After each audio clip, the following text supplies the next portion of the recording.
Hello guys, आप सबका स्वागत है मेरे YouTube चैनल पर। आज मैं आपको एक ऐसे क्वेश्चन के बारे में बताने वाला हूँ जिसने पूरे साइंस को हिला के रख दिया है।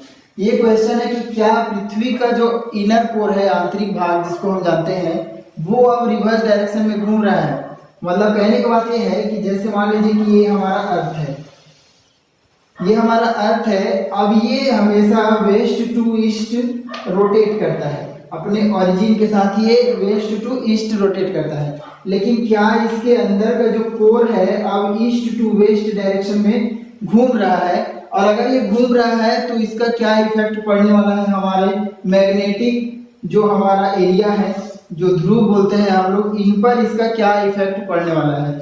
तो अब हम जानते हैं कि हाल ही में जो साइंटिस्ट है नासा के, उन्होंने बताया है कि जो इंटरनल एरिया है अर्थ का, वो अपने डायरेक्शन को चेंज कर लिया है, मतलब ईस्ट टू वेस्ट। और ये चीजें मतलब चंद वैज्ञानिकों ने इसकी खोज की है कि ऐसे होने की संभावना है। कारण क्या है कि हम पृथ्वी से सिर्फ 12 किलोमीटर की ही दूरी तक हम लोग क्या कर पाए हैं, आज तक खोद पाए हैं, जबकि इसके अंदर लगभग वो 12,000 प्लस जो डिस्टेंस है, या कहा जाए कि इससे भी दुगना 36,000 मान सकते हैं लगभग, हमारे ये कोर भाग से लेकर ये भूपर्पटी तक की दूरी है। तो हम सिर्फ 12 किलोमीटर खोज पाए हैं, उसकी उतनी गहराई तक जा पाए हैं, इसलिए हमको उसके अंदर की संरचना के बारे में कोई पता नहीं कि पृथ्वी का आंतरिक संरचना क्या है। लेकिन जब भूकंप आते हैं तो उन तरंगों की गति को और उन तरंगों का अध्ययन करके हम पता लगाते हैं कि क्या हो सकता है। जैसे कि आप जानते होंगे कि पृथ्वी जो है वो 3 भागों से बना है। बाहरी भाग को हम बोलते हैं क्रस्ट, इसके बाद वाला जो भाग है उसको हम बोलते हैं मेंटल, और इनर भाग जो है उसको हम बोलते हैं कोर। देखिए, क्रस्ट जो है वहां हम रहते हैं, जो सरफेस है जहां हम खेती आदि करते हैं, पेड़ पौधे जीव जंतु सारे चीज यहाँ है क्रस्ट में। यही हमारा ओशन भी है। तो क्रस्ट वाले भाग में ये सारी चीजें हैं। इसके बाद जो भाग है मेंटल, ये चट्टान वाला है। चट्टान वाला जो भाग है ये मेंटल है। और इनर भाग जो है वो लिक्विड के रूप में है, और वहां क्या है, निकिल और एल्यूमिनियम पिघली हुई अवस्था में है, या द्रवित अवस्था या प्लाज्मा अवस्था में कह सकते हैं हम लोग। तो ये सूर्य के बराबर क्या है, इसका तापमान सूर्य के बराबर है, पिघली अवस्था में है, और ये सूर्य का प्रतिनिधित्व करता है, सूर्य के जैसा ही है। अब ये हमारी पूरी पृथ्वी है। पहले क्या माना जाता था कि ये पूरी पृथ्वी वेस्ट टू ईस्ट घूम रहा है, जिसके कारण क्या होता है, सूर्य पूर्व दिशा में उदय होता है। लेकिन अब अगर ये डायरेक्शन चेंज कर रहा है, मतलब कि अगर आंतरिक भाग दूसरे तरफ घूमने लगा है, तो क्या पृथ्वी भी इसके इम्पैक्ट से अब ईस्ट टू वेस्ट घूमने लगेगी? क्या हमारा सूर्य अब पश्चिम से उदय होने वाला है?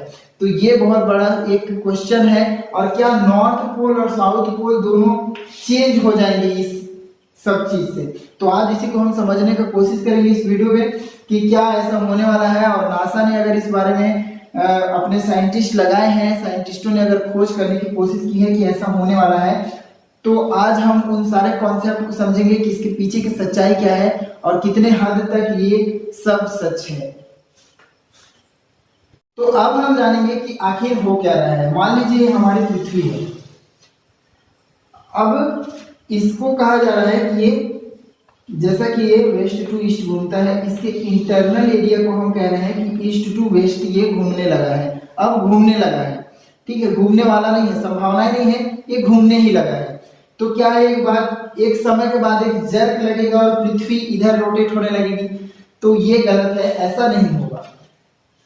वैज्ञानिकों ने ये माना है, मतलब जो भारतीय वैज्ञानिक हैं वो वेस्टर्न जो है उनको कटाक्ष करते हुए ये कहते हैं कि मान लीजिए कि 2 ट्रेन है जो कि 120 किलोमीटर प्रति घंटा की रफ्तार से जा रही है।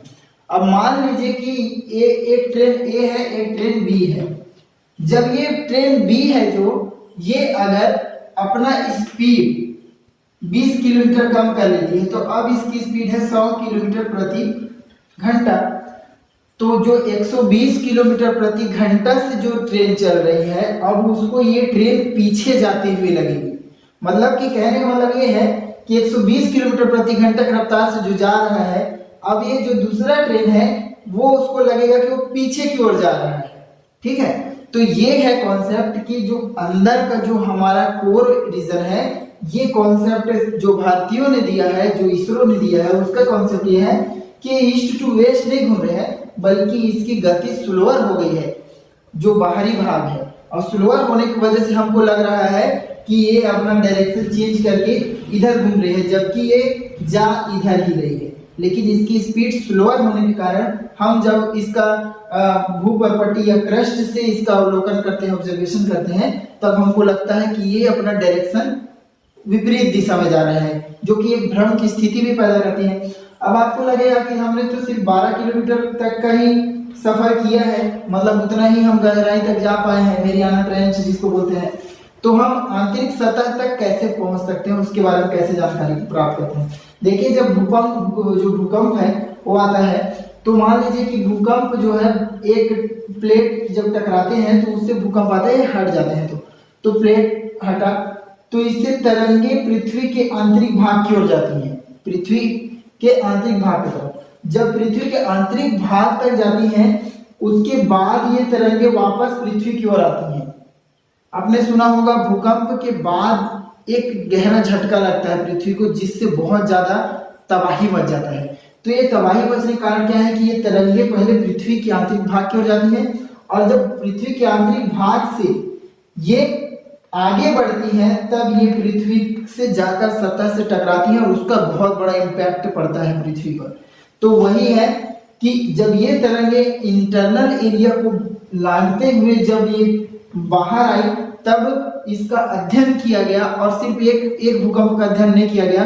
तुर्की में सिर्फ एक साल में लगभग 10,000 भूकंप आए हैं। इन 10,000 भूकंपों का जब अध्ययन किया गया, तब हमको पता चला कि जो इंटरनल एरिया है उसका जो डायरेक्शन है वो पृथ्वी के नियमित डायरेक्शन से अब डिफरेंस हो गया है। पहले के अध्ययन और अब के अध्ययन में जब तुलना किया गया, तब हमको पता चला कि इंटरनल जो मैटर है, जो कोर एरिया है, वो स्लोअर हो गया है पहले की अपेक्षा, क्योंकि पृथ्वी अपने जन्म से लगभग 4.5 बिलियन ईयर से पृथ्वी अपने डायरेक्शन में घूम रही है, और इसी डायरेक्शन के अब थोड़ा बहुत परिवर्तन आंतरिक भाग में हुआ है। इससे हम ये संभावना लगा सकते हैं कि आने वाले समय में हमारे जो प्लेनेटरी सिस्टम है, या हम प्लैनेट्स के बारे में जितना जाने हैं, उस पर अभी बहुत अध्ययन की आवश्यकता है। और यही था हमारा वीडियो कि क्या अर्थ का inner core rotating in reverse direction, क्या ये सच है? तो ये सच नहीं है, इसको हम फॉल्स मानते हैं, लेकिन इसको हम पूरी तरह नकार भी नहीं सकते, क्योंकि इसमें अध्ययन और शोध अभी बचा हुआ है, और साइंस हमेशा अपना कॉन्सेप्ट बदलते रहता है। तो हो सकता है कि ये आने वाले भविष्य में सही भी साबित हो सकता है। थैंक यू वीडियो देखने के लिए। मेरे चैनल को सब्सक्राइब कर लीजिएगा अगर आपको इसी तरह साइंस रिलेटेड वीडियोस पसंद है।